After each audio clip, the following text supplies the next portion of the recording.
하나님 말씀 봉독합니다. 출애굽기서 6장 14절에서 27절 말씀입니다. 교독으로 봉독합니다. 그들의 조상을 따라 집의 어른은 이러하니라. 이스라엘의 장자 르우벤의 아들은 하녹과 발루와 헤스론과 갈미니, 이들은 르우벤의 족장이요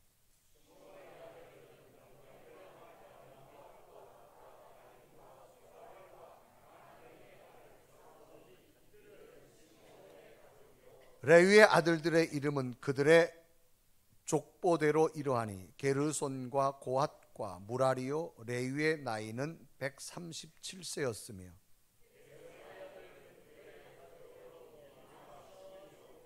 고핫의 아들들은 아므람과 이스알과 헤브론과 우시엘이요. 고핫의 나이는 133세였으며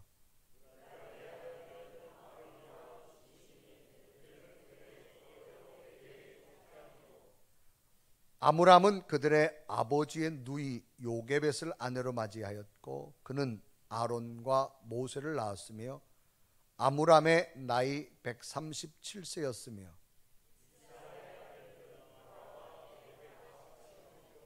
우시엘의 아들들은 미사엘과 엘사반과 시드리요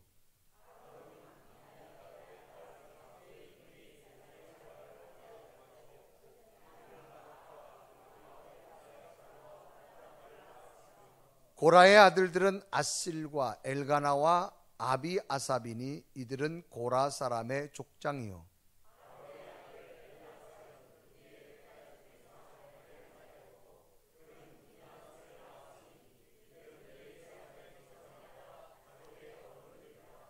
이스라엘 자손을 그들의 군대대로 애굽 땅에서 인도하여 하신 여호와의 명령을 받은 자는 이 아론과 모세요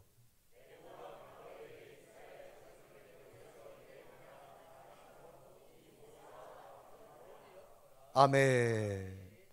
오늘 예배하는 여러분에게 주의 평강과 은혜가 함께하기를 주님의 이름으로 축원합니다. 우리 옆에 분 인사합시다. 한 주간 동안 평안하셨습니까? 이번엔 좀 더 반갑게 합니다. 오늘도 당신을 보니까 힘이 납니다. 시작.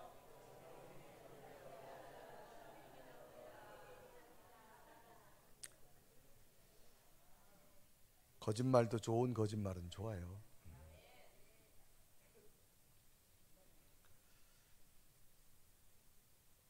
독일의 태생이면서 유대인 물리학자, 후에는 미국 국적을 취득하게 된 알버트 아인슈타인이라고 하는 분이 있죠.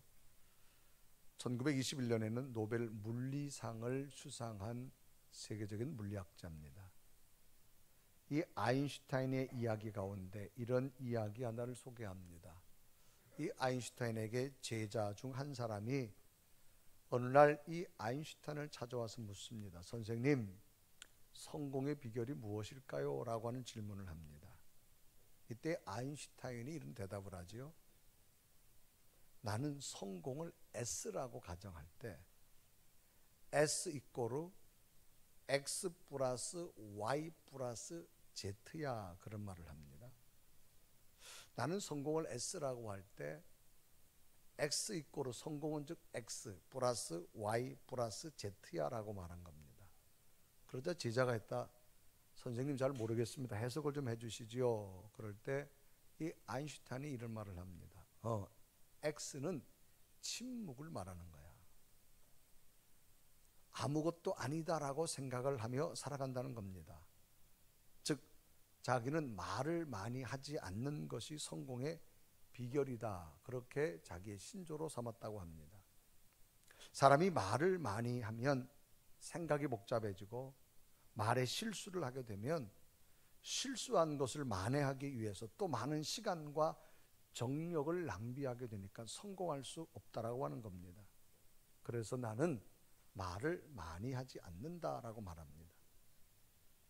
두 번째, Y는 뭐냐? Y는 엔조이라고 말합니다. 인생은 즐길 줄 알아야 된다. 그래서 자기는 연구도 즐기며 한다는 겁니다. 내가 하는 연구가 짐이라고 생각되면 연구가 힘든데 나는 이 연구를 즐겁게 한다는 겁니다. 그렇기 때문에 연구가 재밌어지기도 하고 연구에 대한 의욕도 생긴다라고 말합니다. 마지막으로 Z는 뭐냐? 한가한 시간, 즉 자기 자신을 돌아본다, 그렇게 말합니다. 내가 누구인지, 내가 왜 살아가는지 자기의 정체성을 바로 알고 바르게 살아가는 지혜가 필요하다라고 말합니다. 그러자 제자가 또 묻습니다. 선생님의 그 무궁무진한 지식과 엄청난 탐구열에 우리는 모두가 탐복하고 있습니다. 도대체 선생님이 가지고 계신 지식은 도대체 얼마나 됩니까? 라고 묻습니다. 그럴 때 이 아인슈타인은 자기 앞에 있는 물컵을 듭니다. 물컵을 들고 조용히 손가락을 넣습니다. 그리고 손가락을 꺼내면서 물 한 방울 떨어뜨리는 거예요. 그러면서 제자에게 말합니다. 여보게, 하나님의 지식이 바다라면 내 지식은 이 손에 떨어지는 물 한 방울에 불과하네 라고 말합니다. 하나님의 지혜는 너무나 무궁무진해서 과학자인 나도 하나님을 알 수가 없다네. 이 제자는 선생님이 세계적인 과학자임에도 불구하고 하나님의 지식을 경외하는데 놀라게 되어지지요. 이처럼 무궁무진한 하나님의 지식 앞에, 하나님의 능력 앞에 우리들은 그 하나님의 계획이나 인도하심을 때로는 이해하지 못할 때가 간혹 있습니다. 그래서 어떤 현상 앞에서 우리는 이런 단어를 씁니다. 왜? 라고 하는 단어를 쓰지요. 왜 이렇게 되어졌을까라고 하는 겁니다. 아프리카 오지에서 선교를 하던 선교사의 간증을 소개합니다. 아프리카 오지에서 선교 활동하고 있던 여자 선교사의 간증 이야기인데요. 이분이 선교지에서 풍토병이 걸렸습니다. 그래서 위장병이 너무너무 심하게 되어졌습니다. 잘 먹지도 못하고 몸이 약해져 가면서 몸은 점점 더 약해지고 몰골은 심해집니다. 설상가상으로 몸이 이렇게 힘든거 어려운데 아픈데 이 선교사를 파송한 파송한 교회가 갑자기 어려워서 선교비가 한 달 동안 지연된 겁니다. 돈을 빌릴 곳이 없어서 그저 보리죽만 한 달 내내 먹게 됐습니다. 참으로 비참한 선교사의 현실이지요. 몸도 아픈 데다가 선교비도 한 달 동안 끊어져 가지고 원망할 수밖에 없는 현실적 상황입니다. 이럴 때 선교사는 이런 질문하겠죠. 하나님, 왜 내게 이래야 되냐라고 질문할 겁니다. 몸이 너무 아파서 병원에 이제 입원하게 됩니다. 그런데 의사가 그 몸을 진찰한 다음에 이런 말하죠. 선교사님, 몸이 너무 아프다 그러셨죠. 그런데 지금 상태는 80% 호전된 상태입니다. 그러면서 말하는 거예요. 그러니까 이 선교사 깜짝 놀라는 거예요. 어떻게 내 몸이 이 위장병이 치료되어졌느냐? 선교사님이 한 달 동안 보리죽만 먹어가지고 오히려 그 보리죽 때문에 영양이 전달되지 않아서 오히려 선교사의 몸은 회복됐다라는 의사의 진단인 겁니다. 가만히 생각해 봤어요. 만약 내가 아플 때 선교비가 많이 왔으면 자기가 좋은 걸 더 사 먹었을 텐데, 그러면 더 악화됐을 텐데, 오히려 선교비가 오지 않아서 보리죽만 먹은 것이 오히려 자기 건강에 유익되어졌다는 사실을 후에 깨닫게 되어졌다고 하는 거지요. 정말 선교비가 없었을 때 하나님을 원망했겠지요. 그러나 지나고 나니 오히려 선교비가 오지 않은 것이 오히려 자기에게 건강을 찾을 수 있는 기회가 되어졌음을 발견했다는 겁니다. 참으로 우리들은 우리들의 생각으로나 우리들의 지식으로 도저히 하나님의 세계를 인지하지 못하고 이해할 수 없는 일들을 겪게 되어집니다. 그럴 때 우리는 꼭 이런 질문하지요. 왜? 라고 하는 질문을 던집니다. 하나님, 왜 이렇게 되어져야 될까라고 하는 겁니다. 오늘 성경 본문도 이런 내용이에요. 이해가 안 돼요. 왜 하나님 여기에서 이런 일들을 이루어야 돼요? 라고 하는 질문입니다. 그 내용이 뭔가 하면 제가 계속해서 출애굽기서를 이제 주일마다 설교하는데 출애굽기서 5장에는 이제 모세에게 하나님이 능력을 주신다 그랬어요. 그래 바로왕 앞에 담대히 선포합니다.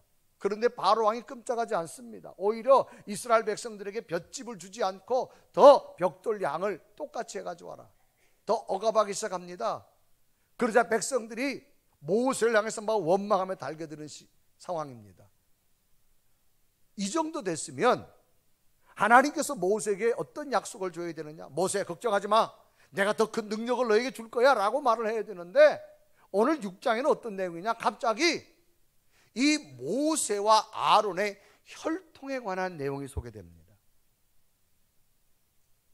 오늘 성경 출애굽기서 5장과 6장의 진행상을 보면 오늘 본문 6장 14절부터 내용 뭐냐? 우리 흔히 말하는 생뚱맞는 내용이에요. 아니 왜 이 대목에서 이런 이야기가 들어가야 되냐 그 말이에요.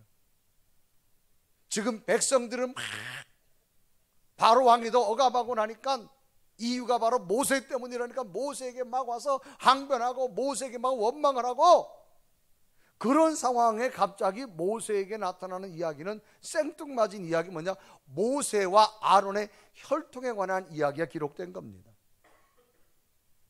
그러면 왜 오늘 성경 본문은 이런 생뚱맞은, 왜 여기서 이 모세의 혈통의 이야기가 기록되어졌는가를 한번 깨달아 보시면서, 오늘 하나님이 주신 은혜가 무엇인가 이해가 되지 않지만 말씀 속에 깨달으셔서 오늘도 여러분을 인도하시는 그 하나님의 인도함이 여러분에게 임하기를 주님의 이름으로 축복합니다. 하나님께서는 왜 갑자기 모세와 아론의 혈통을 이야기할까? 왜 생뚱맞는 내용을 소개할까? 그 말이에요. 첫째는 하나님의 은혜였음을 나타내기 위한 겁니다. 오늘 성경 본문은 출애굽의 두 지도자 모세와 아론의 혈통을 기록하고 있습니다. 그 아론과 모세 혈통에 대한 기록이 오늘 보면 14절부터 24절까지 쭉 기록합니다. 그래서 14절에 보면 이런 내용이에요. 그들의 조상을 따라 집의 어른은 이러하니라. 그러면서 이제 그 아들들을 쭉 계보로 설명합니다. 그런데 오늘 성경 본문에서 주목할 만한 특별한 사실 중에 하나는 뭔가 하면 이 족보에 관한 기록의 독특성이라고 하는 겁니다. 이 모세와 아론의 출생 배경은 어떻게 되느냐? 이스라엘은 야곱의 12아들을 통해서 형성하게 되어집니다. 그래서 야곱의 12아들 통해 12지파가 형성되어지는데, 이 모세와 아론은 셋째 아들 야곱의 레위 후손으로 기록됩니다. 그러면 적어도 이 두 사람의 모세와 아론의 혈통을 소개하려면 이스라엘의 12지파를 다 소개하든가 아니면 레위 지파만 소개해야 되는데 12지파를 다 소개하지 않고 첫째, 둘째, 셋째까지만 소개하면서 모세와 아론을 소개하고 있는 거예요. 그래서 첫째 르우벤, 둘째 시므온, 그리고 셋째 레위 지파를 통해서 모세가 났다라고 하는 짤막한 기록을 오늘 14절부터 16절까지 기록하고 있습니다. 자, 우리 한번 14절에 16절까지를 여러분의 다 같이 읽도록 하겠습니다. 시작. 그들의 조상을 따라 집의 어른은 이러하니라.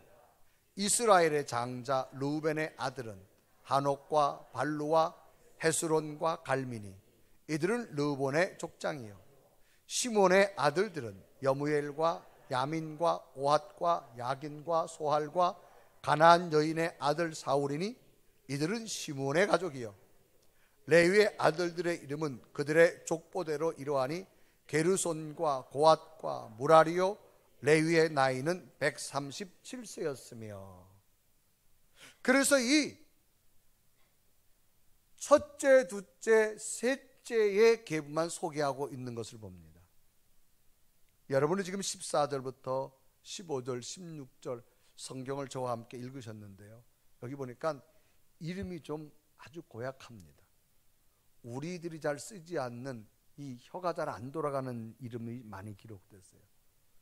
그래서 제가 들어보니까 잘 읽는 분들은 그래도 평상시 성경을 좀 읽는 분들이고, 잘 혀가 안 돌아가는 분들은 평상시 성경을 좀 안 읽는 분들 같아. 공감하시면 아멘. 자, 여러분, 이 단어들이 생소하게 들려지지 마시고 잘 들려지길 바랍니다. 성경을 많이 읽으시기를 바랍니다. 자, 그렇다면 이 성경의 저자의 족보는 왜 이렇게 어중간하게 소개하고 있을까 그 말입니다. 여기에 담겨진 뜻은 무엇일까? 그것은 모세와 아론이 이스라엘의 민족의 위대한 지도자가 된 것은 모세와 아론의 탁월한 능력이 아님을 강조합니다. 너의 능력이 아니라 하나님의 은혜였음을 일깨워주기 위한 하나님의 계획이라는 겁니다. 출애굽기서 5장에서는 이제 모세가 바로왕 앞에 내 백성을 내어놓아라 하나님 명령을 따라 선포합니다. 그러자 바로왕이 그 백성들에게 짚을 주지 아니하고 벽돌 양은 똑같이 해가지고 합니다. 벽돌이라는 것은 진흙으로 만드는데 짚이 있으면 엉겨지는데 짚을 주지 않으니까 벽돌을 만들 수 없어요. 더 가혹하게 이 노예들을 대합니다. 그러면서 노예들에게 말하길, 너희들을 내가 이렇게 하는 이유는 저 모세 때문이다. 모세의 거짓말을 믿지 말라 그렇게 말합니다. 그러니까 백성들이 전부 모세에게 항변하는 내용이 출애굽기서 5장에 나와 있습니다. 그런데 갑자기 이런 출애굽 사건이 중단되고 이 족보 이야기가 쭉 나옵니다. 특이하게도 이스라엘의 12지파 족보 이야기가 다 나오는 것이 아니라 첫째, 둘째, 셋째 모세만을 소개하기 위한 레위 지파까지만 소개합니다. 그래서 첫째 르우벤, 둘째 시므온, 그 다음에 레위 지파를 소개하면서 이 레위 지파에서 모세와 아론이 출생한 것을 기록한다 그 말이에요. 그러면 앞에 있는 르우벤 또 앞에 있는 시므온은 어떤 존재일까? 이것은 모세를 소개하기 위한 앞에 두 사람이 하나의 징검다리 역할을 했다라고 소개를 말합니다. 족보의 서열상을 본다면 장자가 르우벤, 차자가 시므온, 세 번째가 레위입니다. 당시의 사회적 통념은 아버지의 권위가 누구한테 되느냐? 장자에게 전달됩니다. 그래서 장자가 아버지의 권한을 이어받게 됩니다. 그런데 이 셋째 레위는 차남도 아닙니다. 장자도 아닙니다. 12아들 중에 셋째입니다. 그런데 이 레위 아들 중에서 고앗 후손에서 모세와 아론이 출생했다고 구체적으로 설명합니다. 그 내용이 이제 16절, 18절, 20절에 기록됐는데 우리 한번 똑같이 읽겠습니다. 아까 제가 말씀한 것 잘 기억하시고 이름이 잘 되는지 안 되는지. 자, 16절 읽습니다. 시작. 레위의 아들들의 이름은 그들의 족보대로 이러하니 게르손과 고앗과 무라리요. 레위의 나이는 137세였더라. 18절.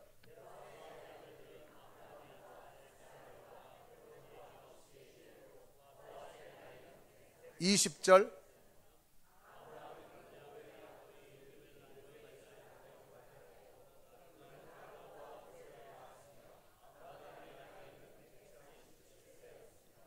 제가 여기서 여러분 표정을 보니까 안 틀리려고 아주 정신 아주 바짝 차리고 있는 것 같아요. 이런 계보만을 보더라도 모세와 아론이 이스라엘 민족을 구원하도록 선택되어진 것은 참으로 뜻밖의 일입니다. 왜? 첫째를 통하 일하시든가 둘째를 통하 이러시든가. 그런데 전혀 뜻밖의 레위 셋째를 통하 일한다 그 말입니다. 결국 모세와 아론이 출애굽의 위대한 지도자가 될 수 있었던 것은 모세의 가문이 좋아서도 아니고 자신이 뛰어난 능력이 있어서도 아님을 강조한 겁니다. 그건 뭐냐? 너는 보잘것없는 자인데 네가 이처럼 위대한 일을 하는 것은 너의 능력이 아니라 하나님의 은혜였음을 일깨워주기 위한 말씀이라는 겁니다.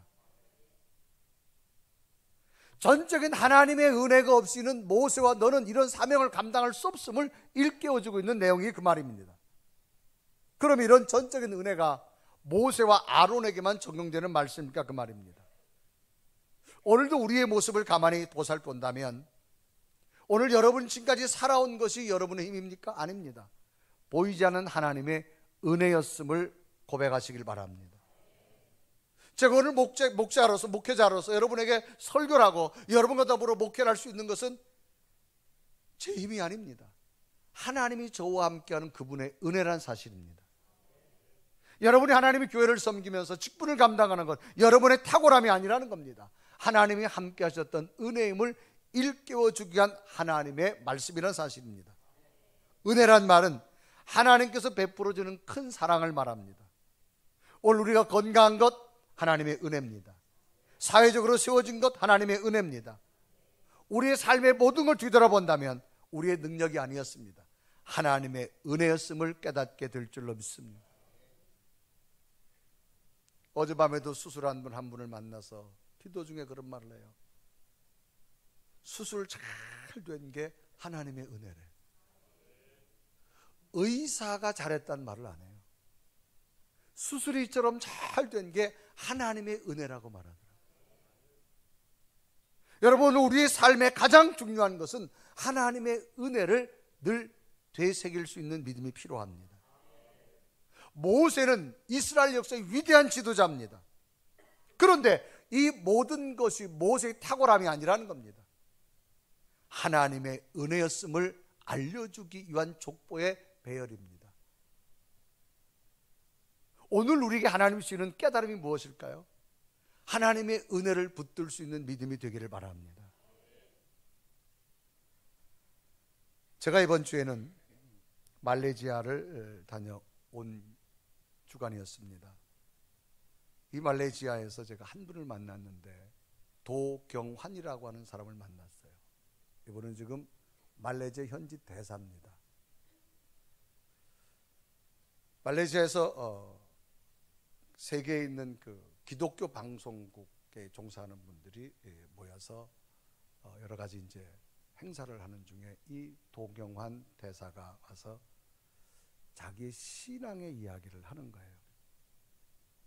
근데 이분은 고시로 정부에 들어가서 31년 동안 외교부에서 근무를 했더라고요. 그래서 지난해 9월까지 31년 동안 근무하고 새로운 정권이 바뀌면서 1급 공무원이다 보니까 그냥 자동적으로 본인이 사표를 내고 이제 나온 거예요. 31년 동안 공직 생활을 마치고 이제 나와서 자, 나는 이제 앞으로 뭘 할까 고민이 되더라는 겁니다. 그래서 학교에 가서 학생들을 가르칠까, 이제 남은 내 삶을 어떻게 살아갈까.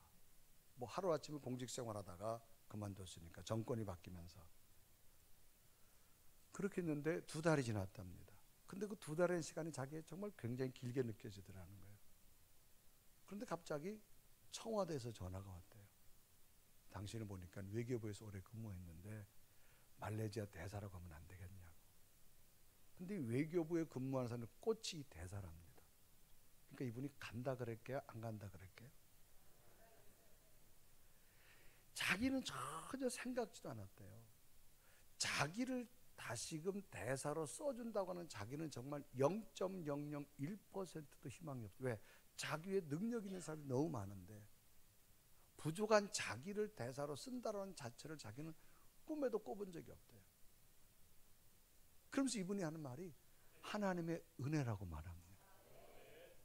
그래서 하나님의 은혜로 지금 대사로 왔는데 이 말레이시아로 온 이유는 하나님께서 이 말레이시아에 있는 한인들에게 복음을 전하라고 저는 보낸 줄로 믿습니다. 그러면서 이분이 이 복음의 열정을 가지고 아주 얼마나 그래서 자기는 이 말레이시아에 있는 한인 교회를 매주마다 다니면서 꼭 예배를 드린다는 거예요. 그래서 자기 소개라고 여러분 힘내시라고. 그래서 이분의 말이 제 귀에 지금도 정말 자기도 절망스러웠는데 하나님의 은혜였음을 절망 가운데 깨달았다는 거예요. 여러분 때로는 우리의 삶 가운데 왜라고 하는 단어가 올 때 있어요. 먼저 하나님의 은혜를 한번 찾아볼 수 있는 믿음이 되시기를 바랍니다. 그러면 두 번째 하나님께서는 왜 이 중요한 순간에 이 모세와 아론의 이 족보의 이야기를 할 수 있었을까 그 말입니다. 이유는 하나입니다. 두 번째로는 반드시 이루시는 하나님이라는 겁니다. 하나님께서는 반드시 말씀하신 약속에 대해서 이루신다는 겁니다. 왜? 하나님은 신실하신 하나님이심을 보여주게 한 겁니다. 이스라엘 역사 속에서 아브라함 때 하나님께서는 아브라함과 약속을 맺으시면서 말씀합니다. 이스라엘 자손이 이방 땅에서 400년 동안 객이되어 섬기다가 4대 만에 반드시 돌아오리라. 이 내용이 창세기 15장 16절입니다. 내 자손은 4대 만에 이 땅으로 돌아오리니 라고 말합니다. 그리고 성경 본문에 보면 모세와 아론의 족보를 소개하는 이유는 무엇일까? 모세와 아론으로부터 그의 아버지가 아므람입니다. 또 그의 조부가 고핫입니다. 증조부가 레위입니다. 자기가 4대입니다. 그러니까 이 약속된 말씀이 그대로 이루어지는 것을 이 모세를 통해서 보여주기 위해서 하나님께서는 신실하신 분에게 반드시 이루시는 하나님을 소개하고 있습니다. 그래서 레위, 고핫, 아므람, 그리고 이스라엘 가문의 4대인 자기가 모세 때에 이루어지는 하나님의 약속을 보게 되어짐을 봅니다. 결국 이 출애굽의 약속은 그냥 되어진 것이 아니라 하나님께서 이루어가는 여정과 과정 중에 하나님의 약속이라는 사실을 모세에게 일깨워주기 위해서 하나님께서는 모세에게 생뚱맞지만 족보를 보여주셨다는 사실입니다. 때론 여러분, 우리의 삶 가운데 어쩜 이런 일이 내게 라고 느껴질 때 있을 거예요. 여러분 염려하지 마십시오. 여러분 속에 하나님의 일이 이루어가는 과정임을 믿으시기를 바랍니다. 때론 이거를 내가 받아들일 수 없고 수용할 수 없고 이해할 수도 없지만 아닙니다. 하나님은 이루어가는 과정 중에 있음을 기억하길 바랍니다. 이스라엘의 역사를 가만 보면 이스라엘이 12지파를 통해서 민족이 형성되어지는데 그것이 출발이 야곱의 12아들입니다. 이 야곱의 12아들을 통해 12지파 형성되어 12지파를 통해서 이스라엘 민족이 만들어지는데 야곱의 12아들 가운데 11번째 아들 요셉이 있습니다. 이 요셉은 아버지의 사랑을 많이 받게 되지요. 그러다 보니까 형들이 아주 질투하고 시기할 정도입니다. 그런데 요셉이 좀 형들을 말을 잘 들으면 좋은데 어느 날 요셉이 꿈을 꿨어요. 꿈꾼 이야기를 형들에게 하는 거예요. 그 꿈 내용이 뭐냐? 형 내 꿈 좀 들어봐. 뭐냐? 글쎄 가만히 있는데 해와 달과 별이 나한테 절을 하는 거예요. 또 조금 있으니까 들에 있는 곡신 볕단들이 나한테 절을 하는 그 꿈의 이야기를 합니다. 그래서 창세기 37장 7절과 9절은 기록하지요. 우리가 밭에서 곡식단을 묶더니 내 단은 일어서고 당신들의 단은 내 단을 둘러서서 절하더이다. 9절에 보면 요셉이 다시 꿈을 꾸고 그 형들에게 말하기를 내가 또 꿈을 꾼즉 해와 달과 11별이 내게 절하더이다. 이 요셉의 동생이 그러잖아요. 미워 죽겠는데 꿈 이야기를 듣고 야 그럼 우리가 너한테 절한단 말이냐? 미운 중에 더 미워진 거예요. 그런데 그 요셉의 꿈 이야기를 듣고 형들은 더 미워하는데 아버지는 이 요셉의 꿈 이야기를 마음에 두었더라라고 성경은 기록합니다. 그래서 창세기 37장 11절에 기록합니다. 그의 형들은 시기하되 그의 아버지는 그 말을 간직해 두었더라라고 기록합니다. 결국 이 일이 있자 형들이 더 미워해서 요셉을 죽이려고 합니다. 그래서 참아 죽이지 못하고 요셉을 애굽에 팔아버리지요. 그래서 요셉이 애굽에 가게 된 첫 번째 동기가 형들이 팔아버린 거예요. 그래서 성경은 요셉이 애굽에 팔려간 것을 이끌려갔다라는 단어를 씁니다. 그래서 창세기 39장 1절은 기록하죠. 요셉이 이끌려 애굽에 내려가매 그랬습니다. 여러분 이끌렸단 말은 내가 가고 싶어 간 게 아니에요. 강제적으로 형들이 팔아버린 걸 이끌렸다 그 말입니다. 하루아침에 노예가 됐습니다. 아버지 밑에 잘 자라던 아들이 귀한 아들이 이제 하루아침에 애굽의 노예가 되니까 얼마나 실망스럽겠어요. 하늘과 땅의 삶을 살아가고 있는 거예요. 처절한 노예 삶입니다. 그런데도 요셉이 위대한 건 요셉은 자기 환경이 바뀌었어도 자기 속에 하나님이 함께함을 믿었다는 사실입니다. 그러니까 이 주인이 요셉을 고용하고 있다가 요셉 속에 하나님이 함께함을 보게 된 거예요. 그래서 성경은 이때 장면을 뭐라 말하냐? 요셉이 그런 처절한 고난 속에서도 하나님이 함께함을 보여주고 나니까 하나님께서 요셉의 삶을 형통케 하였더라. 그래 창세기 39장 3절에 기록합니다. 그의 주인이 여호와께서 그와 함께 하심을 보며 또 여호와께서 그의 범사에 형통케 하심을 보았더라. 이 말은 뭐예요? 주인이 요셉을 본 거예요. 하루아침에 나라 끝으로 떨어진 요셉이지만 그 속에서도 하나님이 함께함을 믿고 살아가는 요셉을 보았고, 그 요셉 속에 하나님이 함께함을 보여주게 되어진 것을 성경은 소개합니다.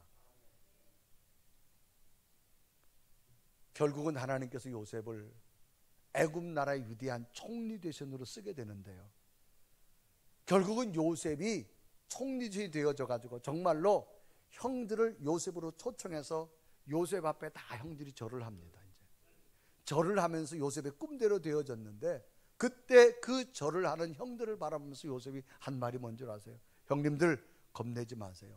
형님들이 나를 팔은 것이 아니라 하나님이 나를 앞서서 보냈다라고 말합니다. 그래 창세기 45장 5절에 기록하죠. 당신들이 나를 이곳에 팔았다고 해서 근심하지 마소서, 한탄하지 마소서. 하나님이 생명을 구원하시려고 나를 당신들보다 먼저 보내셨나이다. 그래서 요셉이 애굽의 위대한 정치가가 되어져서 애굽의 모든 권력을 요셉이 얻게 되어지는데요, 이 요셉이 애굽에 팔려와 가지고 보디발이라는 군대 장관 집에 노예 생활합니다. 거기서 요셉이 뭘 배웠느냐? 애굽의 작은 정치를 배웠어요. 사람을 관리하는 것, 돈을 관리하는 것, 사람의 관계를 다 배웠습니다. 그러다가 요셉이 보디발의 아내로 말미암아 억울한 누명을 써서 감옥에 갔는데, 그 감옥이 어디냐? 왕 밑에 있는 신하들이 모여있는 감옥이에요. 여러분, 교도소에서 무슨 할 일이 있겠어요? 매일 여러분 이야기만 하잖아요. 그때 요셉이 뭘 배웠느냐? 왕 옆에는 이런 정치인들이 있다는 사실을 깨닫게 된 거예요. 그래서 끝내는 하나님께서 요셉에게 지혜를 줘가지고 바로 왕의 꿈을 해몽해서 결국에 애굽 나라 위대한 정치가가 되는데, 그냥 하루아침에 요셉을 위대한 정치가로 세웠다면 요셉이 애굽 나라 통치를 못했을 거예요. 요셉의 고난 속에 하나님은 다 배우게 만들었어요. 이해되시면 아멘. 그 고난 속에서 그 애굽의 작은 정치, 왕의 정치까지, 사람 정치까지 다 배우게 하심으로 말미암아 요셉을 위대한 정치가로 세워주신 줄로 믿습니다. 그러니까 이렇게 되어진 것은 뭐냐? 우연이 아니라 하나님이 이루어가는 과정이었다는 겁니다. 오늘 여러분 삶 속에 왜라고 하는 단어가 여러분 온다면 걱정하지 마세요. 하나님이 이루어가는 과정임을 받아들이시고 믿으시길 바랍니다. 왜 하나님은 족보를 여기서 생뚱맞게 썼을까요? 모두가 중요하다는 의미를 전달해 주려고 하는 하나님의 뜻이라는 겁니다. 모두가 중요하다는 겁니다. 오늘 성경에 보면 족보를 소개하는데 특징이 있습니다. 어떤 특징이냐? 이름을 나열하는데요, 모세 이름을 앞에 쓰고 그 다음 아론 이름을 쓰고, 그 다음에 또 아론 이름을 앞에 쓰고 그 다음 모세 이름을 쓰고. 그래 출애굽기서 6장 26절에 기록합니다. 이스라엘 자손을 그들의 군대대로 애굽 땅에서 인도하라 하신 여호와의 명령을 받은 자는 아론과 모세요. 27절에 보면 애굽 왕 바로에게 이스라엘 자손을 애굽에서 내보내라 말한 사람도 이 모세와 아론이었더라. 특징이 있습니다. 26절에 보면 아론을 먼저 쓰고 모세를 쓰고, 27절에는 모세를 쓰고 아론을 쓰고. 여기에 대한 답변이 무엇일까? 누가 더 중요하냐 그 말입니다. 당시 여러 사람의 이름을 거명할 때는요, 나이가 많은 사람, 신분이 높은 사람부터 이름을 쓰는 게 관행이었어요. 그런데 한 번은 모세를 앞에 쓰고 뒤에 아론 쓰고, 한 번은 또 아론을 앞에 쓰고 모세를 뒤에 쓰고. 왜 이렇게 되어졌을까? 이 모세와 아론은 누구 하나 특별한 사람만이 중요한 것이 아니라 모두가 중요하다는 것을 암시해 주고 있습니다. 모세 이름을 앞에 썼기 때문에 모세만 중요하다, 그렇지 않습니다. 자, 모세는 시내산에서 하나님의 계명을 받은 사람이에요. 떨기나무 가운데서도 불꽃 가운데 하나님을 만난 사람입니다. 모세에게 어마어마한 기적의 능력을 주었습니다. 그러면 항상 모세 이름은 써져야 돼요. 그런데 성경은 모세와 아론이 번갈아 써졌다는 얘기입니다. 이건 뭘 의미하냐? 모세야, 너 혼자만 유능한 게 아니라는 겁니다. 너를 도와주는 아론도 중요하다는 겁니다. 그래서 처음부터 모세와 아론 이름을 쓸 때 성경은 가만히 보면 모세와 아론, 아론과 모세 똑같이 썼다는 겁니다. 모세가 어마어마한 능력을 얻었고 기적을 행하고 하나님을 만난 자였지만 모세 이름만 결코 앞에 쓰지 않았다는 사실입니다. 왜? 모세가 이처럼 된 것은 모세의 능력만이 아니라는 겁니다. 도와주원 아론이 있었기 때문인 겁니다. 그러니까 하나님 보기에는 모세도 중요하지만 아론도 중요하다는 겁니다. 오늘 우리에게 깨달을 수 있는 진리가 무엇일까요? 우리만 중요한 것이 아닙니다. 나만 중요한 것이 아닙니다. 모두가 중요하다는 사실을 기억하기를 바랍니다. 우리 몸의 신체를 보십시오. 손이 많은 일을 한다고 손만 중요합니까? 그렇지 않습니다. 발도 중요합니다. 여러분, 제가 설교한다고 입만 중요합니까? 그렇지 않습니다. 볼 수 있는 눈도 중요합니다. 저를 지탱하게 해주는 작은 발가락 하나도 중요하고 발톱 하나도 중요합니다. 왜? 그것이 없으면 제가 균형을 잡아 제대로 서 있을 수 없기 때문에. 오늘 우리가 착각하는 중에 하나가 뭔지 아세요?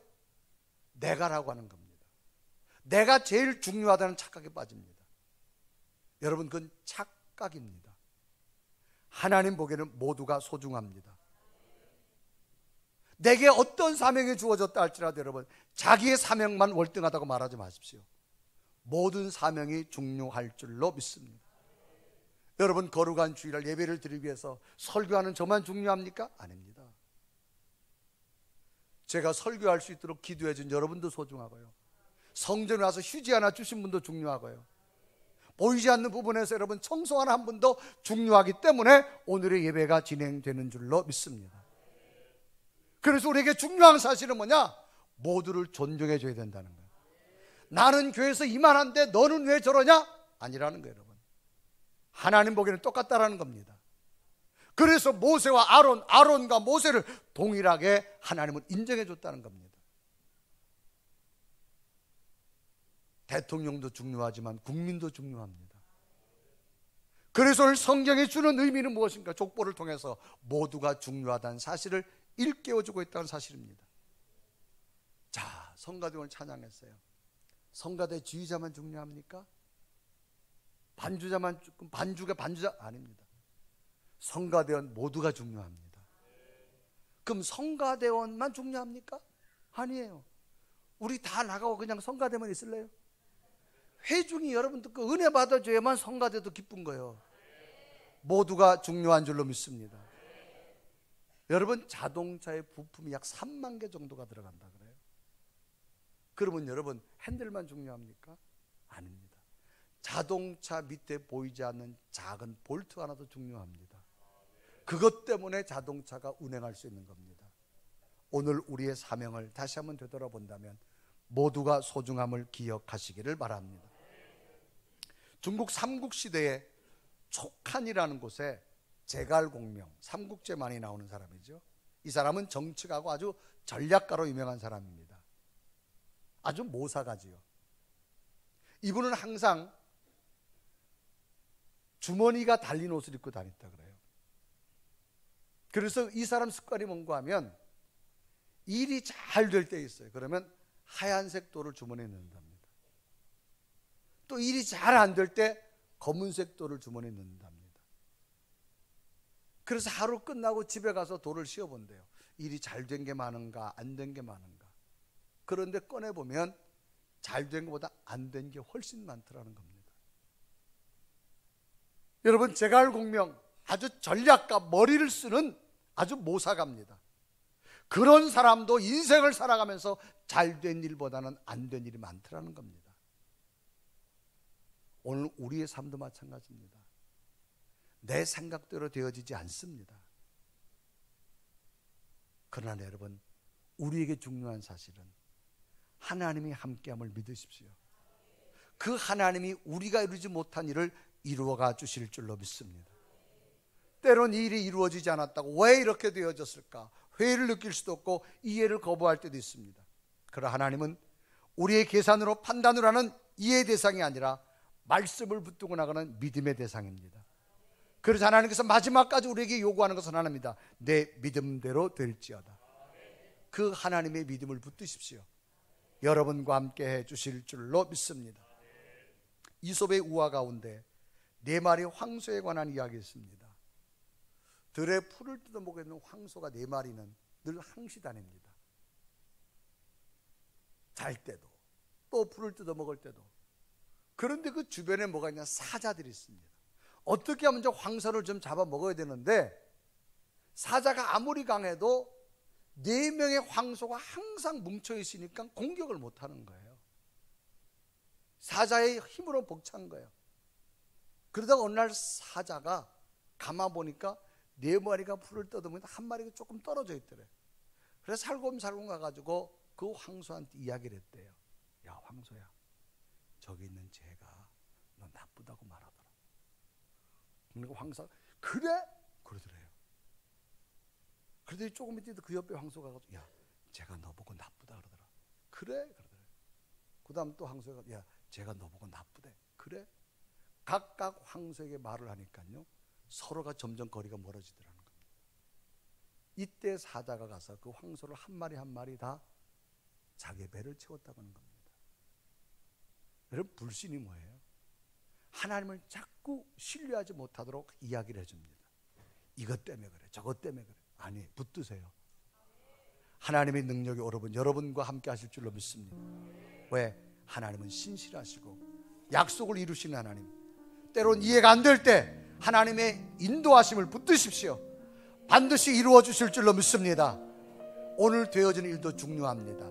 그 약속이 오늘 여러분에게 이루어져서 여러분 삶에 더 복된 일들이 나타나기를 주님의 이름으로 축원합니다. 우리 한번 고백하며 찬양할까요? 이유는 하나님 지금도 약속을 붙들고 이루시는 하나님을 고백하며 찬양합니다. 하나님 한 번도 나를 실망시킨 적 없으시고 언제나 공평과 은혜로 나를 지키셨네.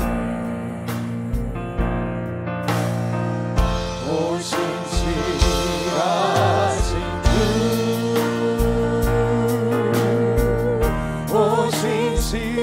오신실하신 주,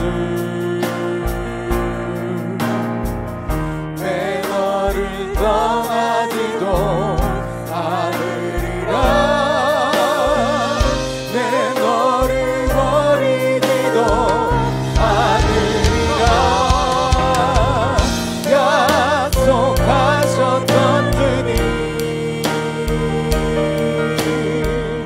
그 약속을 지키사 이후로도 영원토록 나를 지키시리라 확신하네. 지나온 모든 세월들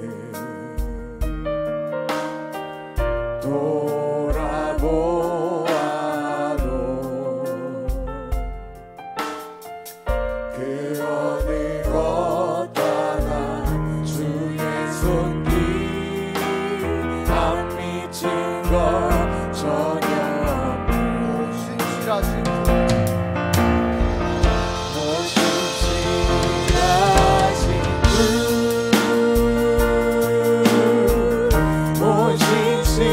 오신실하신 주, 내 너를 떠나지도 않으리라. 내 너를 버리지도 않으리라. 약속하셨던 주님, 그 약속을 지키사 이후로도 영원토록 나를 지키시리라 확신하네. 우리 함다 같이 두 눈을 감으시고 우리의 모습을 한번 뒤돌아봅니다. 하나님, 오늘 내 삶에 이해 안 되는 부분이 있나요? 왜라고 하는 단어가 지금 내 가슴 속에 있습니까? 무엇보다도 하나님이 인도하심을 찾아보십시오.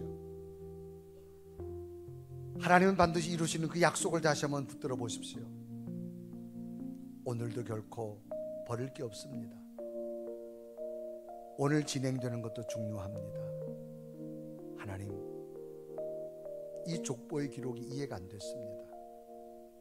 그러나 말씀을 다시 깨닫고 보니 하나님의 인도함이 은혜였음을 다시 한번 깨달을 수 있는 은혜 주심을 감사합니다. 하나님 반드시 이루어 주실 줄로 믿습니다. 오늘도 중요합니다. 하나님 다시 믿음 붙들고 그 약속을 붙들고 다시 한번 달려갈 수 있는 내 믿음 되게 해달라고, 우리의 생각보다 더 위대한 하나님의 능력을 내가 붙들겠습니다. 주님, 오늘 내게 깨달은 것 붙들고 또 믿음으로 도전하여서 먼 날 오늘이 자랑이 될 수 있도록 나를 만들어 주옵소서. 우리 한번 이런 고백이, 하나님 내게도 은혜를 붙들 수 있는 은혜를 달라고 간절히 고백하며 기도드리겠습니다. 살아계신 하나님, 오신 시간 신이라신